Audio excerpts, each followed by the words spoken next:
Hi everyone, thank you for joining me again today. So yesterday we got our drawing positioned and laid out on the paper, and as you saw I didn't want to go into too much detail, but today with the masking we're going to do a little bit more close-up work, a little bit more detail, but not loads, just where it's absolutely needed. But before I get cracking on my painting, I want to just run through a few different options for resists, because there are a few. And I'm not going to go through them all, but I'll just go through 2 or 3 different ways of working so that we can see just how a couple of different things work. So I'm going to turn you around and we'll get cracking. Okay, so I've got my watercolour paper here. Pull it down a little bit and start at the top. And I'm going to put in 2 or 3 different ways of resisting. So I'm going to draw just a tiny, tiny little bit of a wave. And this is going to be, let's pull that down so it's more visible to you. So I'm just drawing this little bit of a wave so you can see where I'm going. And we've got just a little bit. So we've got just a little bit there. Now, the classic method, and the one that I'm going to use on my painting, is I'm going to use masking fluid. This particular one is from the SAA. It works really well. It doesn't tend to rip the paper, which is good. Some of them do. But what I love about this one is all of this bit on the tip here. If you just take this blue cap on, you will see there's a needle that goes down there just to keep it clear, and then you have this incredibly fine point. It's probably easier for you to see there. So we can use this to really draw some fine marks and some little dots if you want them. Now this, for the control freaks among you, let's just bring you in a little bit. Now, for the control freaks among you, this fine liner is fantastic at giving you that total control. So for those of you who like a lot of control in your work, then this is a very fine way of working. So I can pull and push this latex around. It's masking fluid. Different companies call it different things. I think my favourite name for it is the name that is used by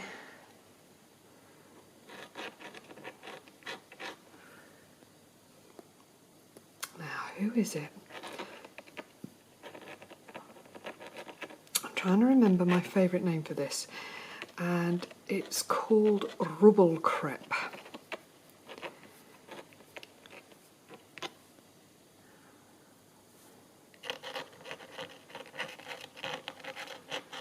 So you can see just how fine a line you can get. But what I also wish to show you with this, because I appreciate that not everybody has the fine liner. So this is going to get a bit messy for a minute, but I'm going to take my palette. I've got a spare little bit there. Ooh, just drip some in, so it can get a bit all over the place. So as I put this away, I just want to show you that you take this and you put the needle into the end, and that keeps the needle point clear. But I do know that not everybody has that. So what I'm going to use here is just a little piece of bamboo. You can see here I've cut the tip on a 45-degree angle. I've got myself my... Now at this point my video has started to corrupt, but I thought as long as the film is still working I can talk you through it here. So I've got my masking fluid in my palette, and I'm just dragging the tip of the bamboo around to put the masking down. Now, one of the reasons I like the bamboo stick is that you get a bit of a hit and miss mark, so sometimes it's thick and sometimes it's thinner, and for me that is appealing because it's not all uniform, then it can look more wild and more natural. So I shall let you continue to watch this, but the audio does come back in a minute, I promise you.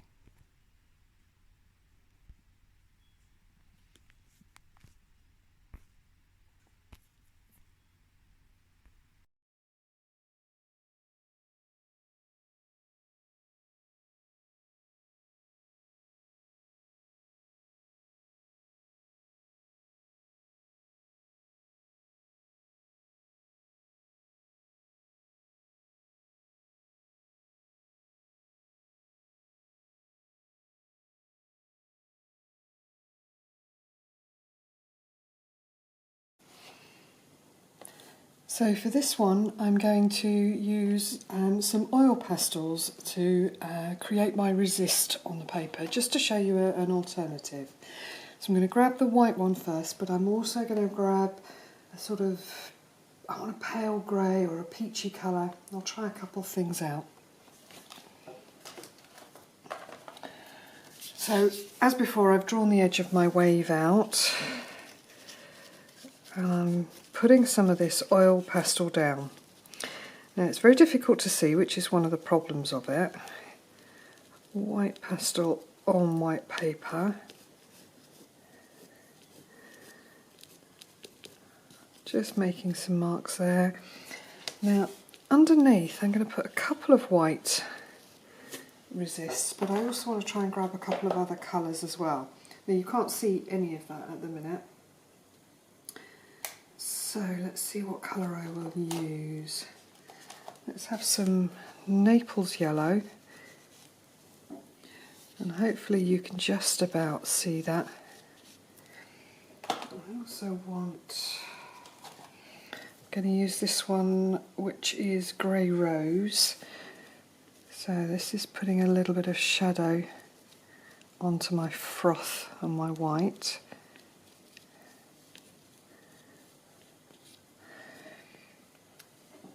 So you have to be a little bit more thoughtful on this. You have to decide where you want your shadows to be, because you can't then come back in and paint over it, which you can do with masking fluid, which I will be showing you later in the week.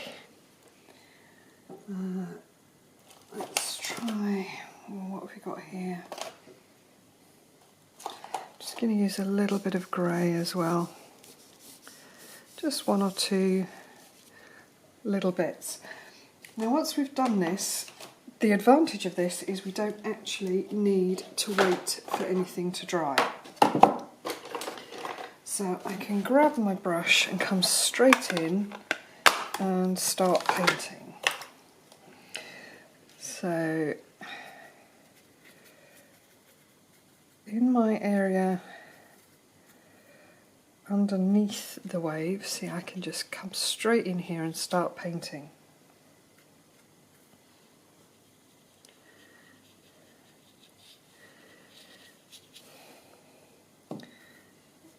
And you can see that where those pastel marks are, it just resists the paint totally. The oil pastel just is a fabulous resist, but it is permanent. I can't now come in, other than going over it with some more oil pastel of a different colour, I can't actually change the colour of what is there.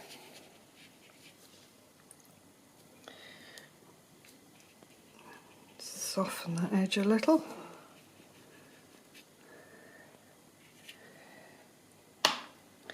Then I'll come in with my golds and my sienna.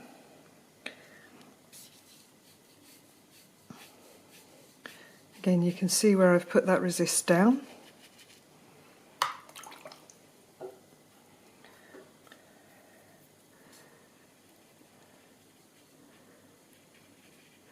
And I'm trying to put shadows in at the bottom part of this, and where I've put that resist, it just does its job and resists.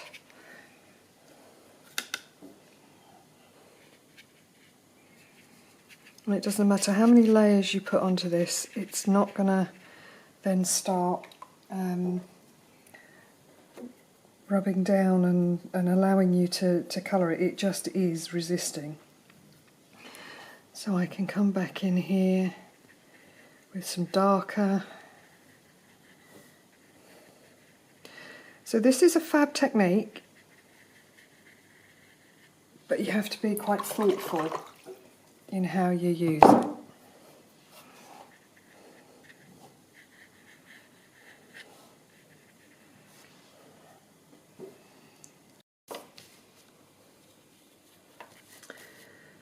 Okay, so this other method that we have, so again we're just going to draw our little bit of wave here coming down and around, is taking care.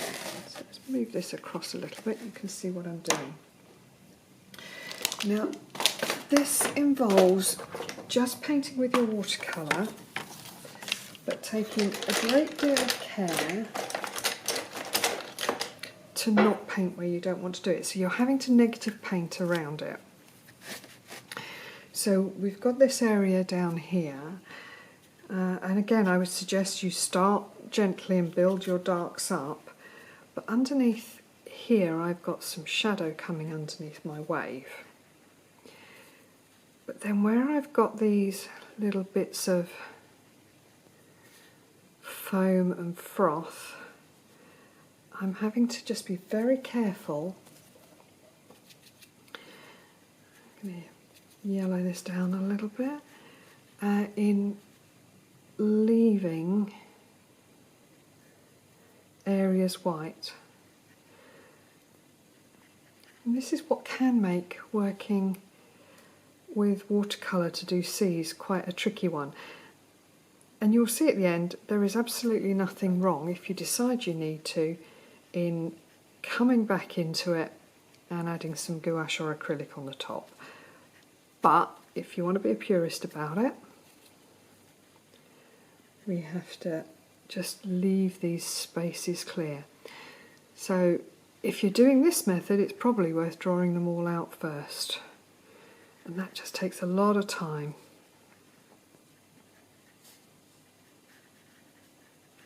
I am going to do a little bit of this on my painting when it comes to the foam at the front, but that's just about where there's not masses of it. But where there's loads of it here, you have to be really careful and just gradually work your way around things.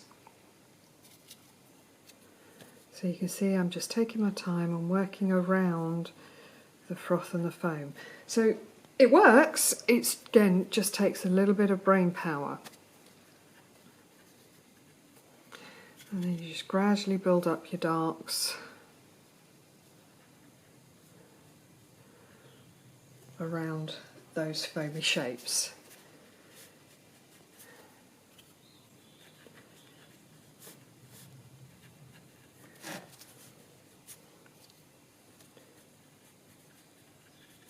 So all of these things are possible, it's just a case of how you prefer to work. Now, so here we have the masked off wave, and again we're going to come in using the same sort of colours. My masking fluid has now dried.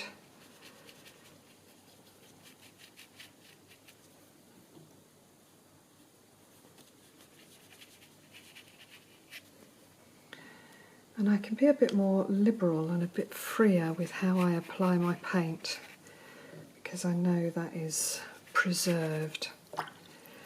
You can also tap in with little bits of water, just make some nice loose textures. Now I need under that wave to be a bit darker, so add some of my ultramarine to my umber.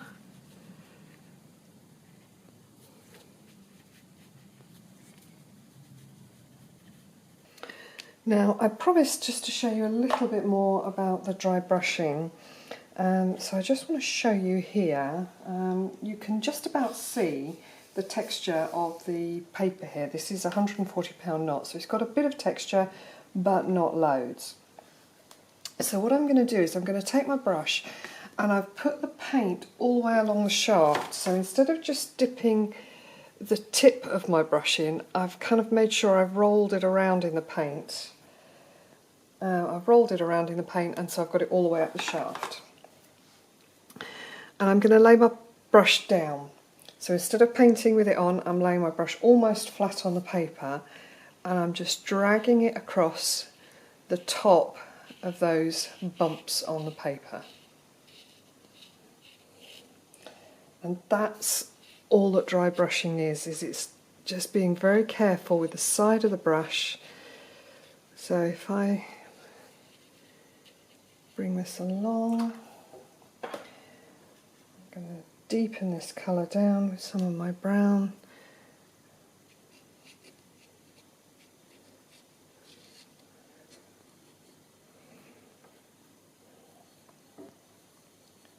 And then we've got this edge.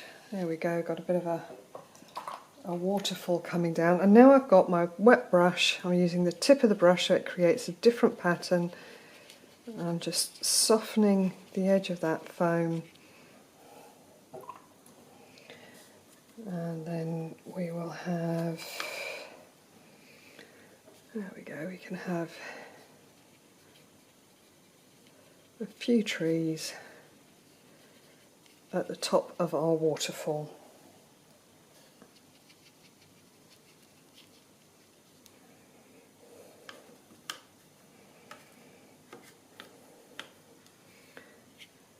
We've got a couple of rocks down the side, there we go.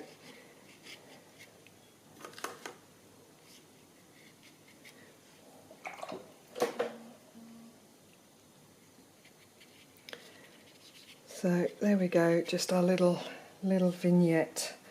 But all of that waterfall was created just using that dry brushing technique.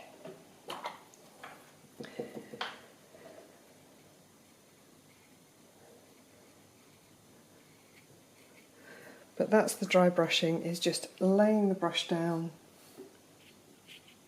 and just picking up the top of those little lumps within the paper.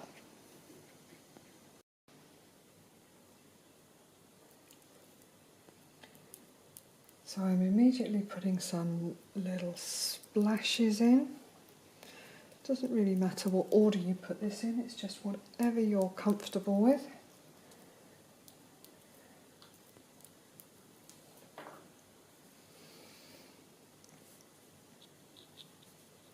As I said, this is my preferred use, is the stick, because I find it most controllable.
So some of the time I'm just coming along the edge to preserve the edge. I don't need to mask the whole area.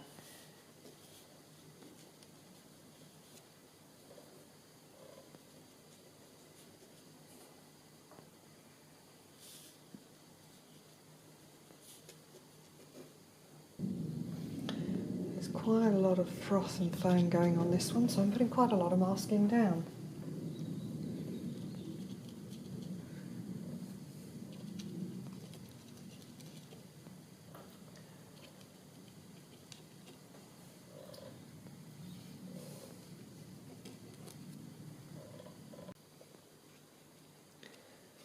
Just getting all of this lace work down under here.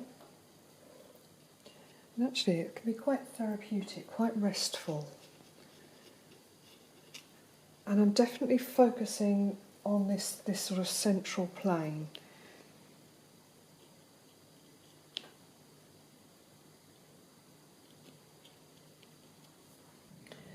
So we have our masking all down here, and I will come back tomorrow and we will put some paint onto this. So thank you for joining me today, and I will see you tomorrow.